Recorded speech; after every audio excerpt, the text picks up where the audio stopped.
Perkenalkan, nama saya Devinia Angelina, saya dari kelas A2 Manajemen Pagi, NIM 1910416887. Baiklah, di sini saya akan menjawab soal-soal yang telah dosen saya berikan mengenai manajemen pemasaran internasional. Soal yang pertama, jelaskan secara singkat perbedaan bisnis domestik dengan bisnis internasional.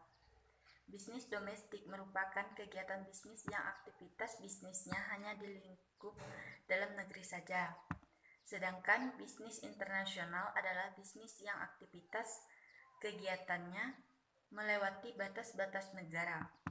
Yang kedua, jelaskan mengapa penting bagi Anda mempelajari bisnis internasional. Yang pertama, untuk mencari peluang kerja serta dapat bekerja di perusahaan internasional. Yang kedua, untuk dapat memahami bisnis internasional serta untuk dapat peluang karir. Yang ketiga, untuk bisa bersaing dengan pesaing lain dalam perusahaan internasional. Yang keempat, untuk mengikuti perkembangan teknologi bisnis dan untuk mengetahui budaya bisnis negara lain, sehingga dapat pengalaman dan pengetahuan. Yang ketiga, jelaskan secara singkat orientasi manajemen dan perusahaan berkaitan dengan globalisasi pasar. Perusahaan-perusahaan multinasional pada umumnya menunjukkan satu dari 4 orientasi ke arah aktivitas luar negerinya. Perusahaan-perusahaan itu memiliki sekelompok keyakinan tertentu mengenai bagaimana manajemen operasi di luar negeri seharusnya ditangani. Suatu perusahaan dengan orientasi etnosentris, yaitu bahwa nilai dari prioritas dari organisasi induk seharusnya adalah mengarahkan pengambilan keputusan strategi dari seluruh operasinya. Jika suatu perusahaan memiliki orientasi polisentris, maka budaya dari negara di mana suatu strategi akan diimplementasikan dapat mendominasikan proses pengambilan keputusan. Sebaliknya, orientasi regionsentris terjadi jika induk perusahaan berusaha memajukan tujuannya sendiri dengan tujuan dari daerah-daerah yang sedang dipertimbangkan, sehingga terjadi kompromi yang sesuai dengan daerah tersebut. Selanjutnya, soal nomor 4. Sebutkan contoh-contoh perusahaan Indonesia yang telah melakukan bisnis internasional dan apa ciri-ciri perusahaan yang melakukan bisnis internasional. Yang pertama, PT Garuda Indonesia Tbk. Yang kedua, Bio Farma. Yang ketiga, PT Pertamina Lubrix. Yang keempat, Semen Indonesia. Yang kelima, Bank Rakyat Indonesia. Yang keenam, Bank Mandiri. Yang ketujuh, BNI. Adapun ciri-ciri perusahaan yang melakukan bisnis internasional yaitu yang pertama, kegiatan income generating atau pendapatan melampaui batas-batas negara. Yang kedua, memiliki manajemen global untuk koordinasi cabang-cabang di banyak negara. Yang ketiga, memiliki kontrol terhadap teknologi dan juga modal. Yang keempat, memiliki sistem modal ventura dengan sistem manajemen yang melampaui batas-batas negara. Yang kelima, biasanya memiliki subkontrol untuk kegiatan produksi. Yang keenam, menempatkan afiliasi di negara-negara maju. Dan yang ketujuh, visi dan strategi berbasis global. Selanjutnya, soal nomor 5, jelaskan sejarah bisnis internasional.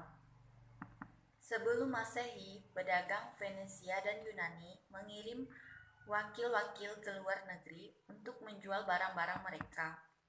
Tahun 1600, British East India Company, sebuah perusahaan dagang yang baru dibentuk, mendirikan cabang-cabang di luar negeri di seluruh Asia. Pada saat yang sama, sejumlah perusahaan Belanda yang dibentuk pada tahun 1590 membuka rute-rute perjalanan ke timur, bergabung untuk membentuk Dutch East India Company, dan juga membuka kantor-kantor cabang di Asia.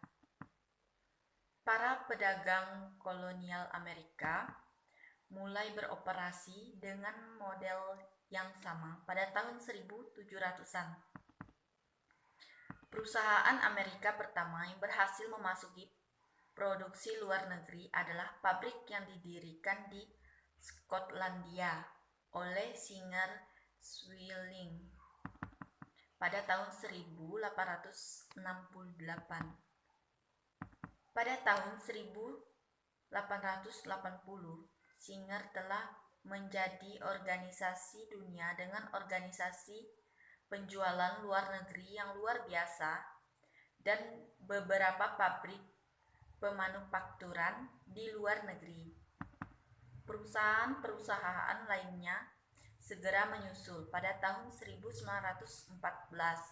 Paling sedikit 37 perusahaan Amerika memiliki fasilitas produksi di 2 atau 3 lokasi di luar negeri. Selanjutnya, soal nomor 6. Jelaskan apa itu etnosentris, polisentris, regionsentris, dan geosentris. Yang pertama, etnosentris. Model etnosentris berasumsi bahwa negara asalnya lebih unggul dibanding negara lain di dunia. Manajemen hanya melihat persamaan yang ada di pasar dan berasumsi bahwa produk dan kebiasaan yang sukses di negeri sendiri akan sukses juga di mana saja. Sekarang, paham ini menjadi ancaman internal terbesar yang dihadapi perusahaan. Perusahaan etnosentris yang berbisnis di luar negeri dapat disebut sebagai perusahaan internasional. Yang selanjutnya, polisentris. Orientasi polisentris ada kalanya juga disebut sebagai multilokal, lebih merupakan adaptasi dari paham etnosentris. Meskipun aktivitas bisnis organisasional mereka lebih melebar ke beberapa pasar luar negeri. Model polisentris berasumsi bahwa masing-masing negara adalah unik, sehingga mengembangkan strategi yang berbeda-beda. Masing-masing anak perusahaan di luar negeri mengembangkan strategi bisnis dan pemasarannya sendiri-sendiri. Selanjutnya, regiosentris. Orientasi regiosentris hampir mirip dengan poliosentris. Namun, organisasi poliosentris tidak hanya mengakui adanya perbedaan sifat spesifik pada pasar luar negeri, akan tetapi juga merasakan adanya sejumlah kesamaan dari masing-masing pasar luar negeri.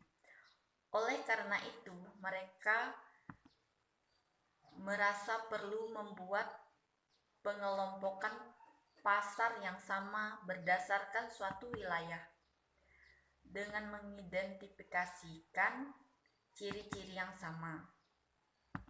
Selanjutnya, geosentris.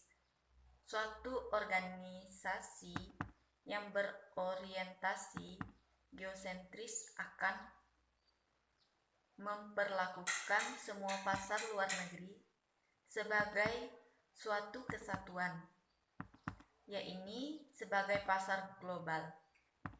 Pasar global dipahami sebagai pasar tunggal, yang secara sosiologis dan ekonomis dianggap seragam. Tentu saja, penyeragaman ini mengandung banyak penyederhanaan, namun mereka meyakini dan berasumsi bahwa sejumlah perbedaan dapat dengan sengaja diabaikan dengan suatu keyakinan bahwa pelanggan akan menerima pendekatan yang universal. Selanjutnya, saya akan menjawab pertanyaan dari video di atas.